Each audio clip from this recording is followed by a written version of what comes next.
आओ हम आप लोग सुनावचन जिन छत्तीसगढ़ नहीं भारत नहीं अभी तो विदेश मन में हमारे ये गीत खूब चलत है। हम तो आदिवासी आन 18-19 देश के मन ये गीत में रील बनाए हैं और ये हमारे गौरव के विषय है।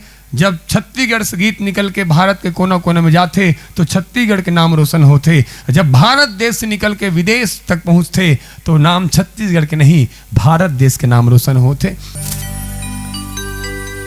जंगल पहाड़ी झरना गुफा हवे बस्तर मां,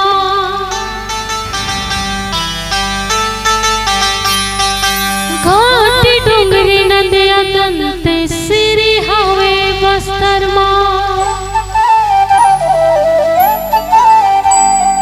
यहाँ के बाजार घूमे दुनिया भर के आवत है, बस्तर के बास कला दुनिया में छावत है।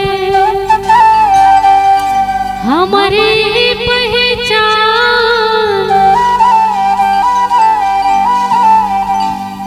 दुनिया वाले जानो हम तो आदिवासिया। जेहर रखे तीर कमान दुनिया वाले जानो हम तो आदिवासिया।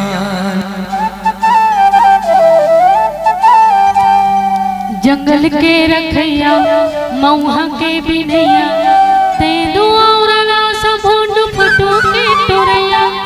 जंगल के रखैया मऊहा के बिनैया तेंदु औरला सभुंड फटू के टोरैया। हमर जंगल है साथ दुनिया वाले जानो हम तो आदिवासिया। जहर रखे तीर कमान दुनिया वाले जानो हम तो आदिवासिया। जंगल के रखैया मऊहा के बिनैया तेंदु औरला सभुंड फटू के टोरैया। जंगल के रखैया मऊहा के बिनैया तेंदु औरला सभुंड फटू के टोरैया। हमर जंगल है शान दुनिया वाले जानो हम तो आदिवासिया। जहर रखे तीर कमान दुनिया वाले जानो हम तो आदिवासिया।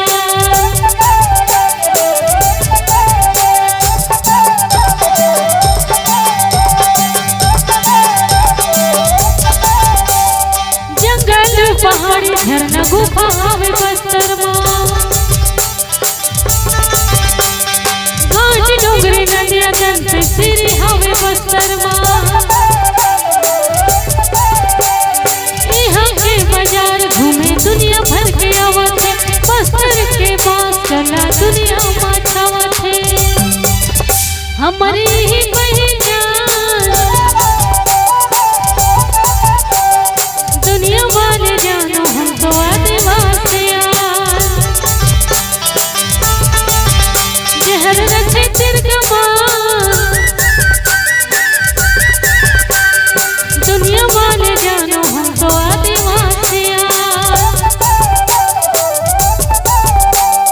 नानोली भैया नानोली भैया नानोली भैया भैया नानोली भैया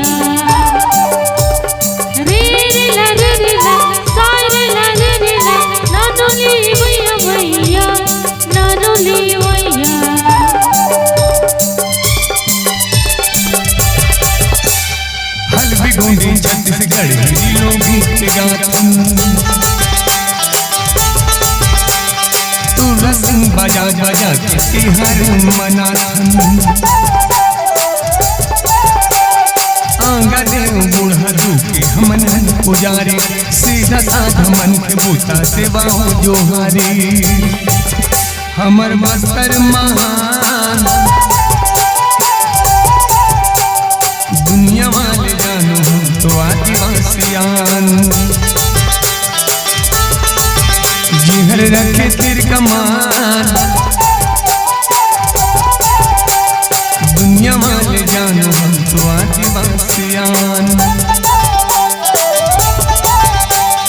जंगल के रखैया मऊहा के बिनैया तेंदु और लाश भोंड फुटू के टोरैया जंगल के रखैया मऊहा के बिनैया